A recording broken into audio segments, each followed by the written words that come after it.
second শেষ কিন্তু হ্যাঁ ওকে আওয়াজ করো অনেক পরে আওয়াজ নাই তো ডিসকোয়ালিফাই করে দিব এই পূজা কিন্তু হাত ছেড়ে দিচ্ছে ও কি ঠান্ডা 21 সেকেন্ড ওর কি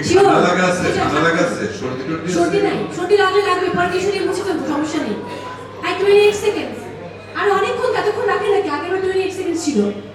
এবার চিট করো নাকটা করে মাইরা ফেলো না চঞ্চল ভাই চিট এই দমিস নবিসে হ্যাঁ তাহলে তো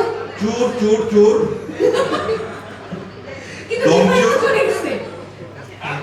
ওকে হাত তুলো না মানে কি হ্যাঁ ওর নিজে হাতটা দিতে না হচ্ছে এটা কি সত্য কতটুকু আচ্ছা আমি দম নিচ্ছি না মরে যাচ্ছি আর এদিকে বলছে দম নিচ্ছে এই করতেছে সেই করতেছে 20 সেকেন্ডস আমি এটা 3 মিনিট দম ধরে রাখতে পারি পানির নিচে আসো